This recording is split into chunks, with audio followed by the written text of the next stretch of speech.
The Benevolent was founded in 1886 to make a real difference to the lives of those who worked in the drinks industry who needed help. Today, the Benevolent helps more than 500 people from across the industry, providing one-off or regular financial grants, sheltered and residential accommodation, advice, support and friendship. My role within the Benevolent is chairman. I've signed up to that role for 2 years. And the key responsibilities in that role are supporting our CEO, Paul, in making sure the charity achieves its main aims, running the Board of Trustees, which is the main governing body of the council, and of course the fun part, which is hosting the major fundraising events throughout the year. Companies and people can get involved with the Benevolent in a number of ways. The first way for companies is mainly through our corporate membership scheme. We currently have 60 members who are actively involved with the work of the Benevolent, who attend our events, they sponsor activities, fundraising events, and that's the main way for corporate members to get involved with us. On an individual level, people can also make regular donations to the Benevolent, and that will certainly be an area we'll be seeking to increase over the next 3 years. One of the sheltered accommodation sites provided by the Benevolent is the Vintry Bungalows, located in Eastbourne. Beryl and Eddie Gould managed and lived above and off licence in Hampton Court. Sadly, on retirement they found they couldn't afford a property, but the Benevolent offered them a home in the early 90s and they've resided there ever since. That's a photograph taken on our wedding day, believe it or not. We got married in 1949, so that makes it 63 years now that we've been married. And we had our diamond wedding a couple of years ago. All the kids managed to get here. And we had about 70 people over in the common room where all the residents have parties, you know. When we first got in touch with the Benevolent Society, we really, literally didn't know where we were going to go. As I said earlier, we'd jumped off the property ladder somewhat, and it's a bit late to climb on it at our age. It wouldn't have been possible, in other words, to go out and buy a property. Yes. Yes, we've always found the Benevolent very helpful. But they have always encouraged us, all the residents here, to treat this as their own home in a way.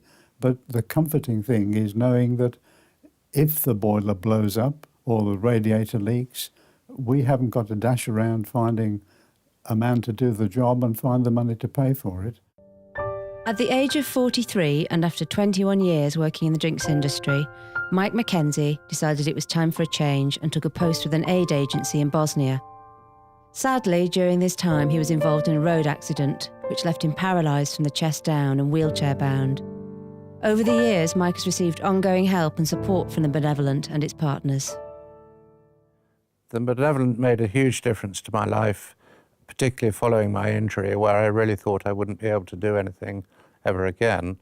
And with the support of the Benevolent, not only getting me mobile with various bits of equipment from car to wheelchair and various other disability goodies and gadgets, I've been able to live a pretty normal life.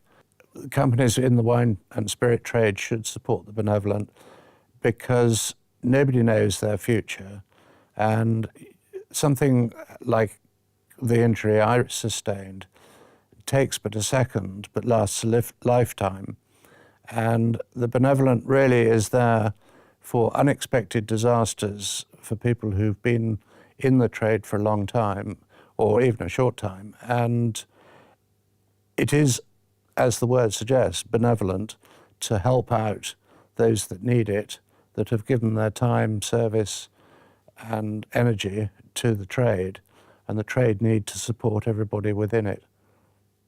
Most simply, and what I'd like to accomplish as chairman, is raise more funds for our beneficiaries. Beyond that, I see 2012 really a year of rejuvenation and renewed relevance. I think we've got to do some work to re-establish some old friendships and build bridges to new friendships. And on the strategy side, really, it's a far broader CSR agenda and more creativity and innovation around our fundraising. The vision for the charity is to really increase our charitable impact over the next 3 years. We're currently helping around 500 people a year, and there's an emerging need, a daily need, where we're receiving regular requests for additional help. Within 3 years, we're going to be helping on average 1,000 people. And that's going to be not just retired people, but people who are suffering from illness, maybe depression or disability, who need to re-engage with the workforce. Every year, the Benevolent supports hundreds of vulnerable people facing medical and financial hardship. And this number is increasing. Your colleagues from the trade, past and present, need your help. The Benevolent continues to improve the quality of life for people like Beryl, Eddie and Mike, but there is so much more that needs to be done. Help us to help others.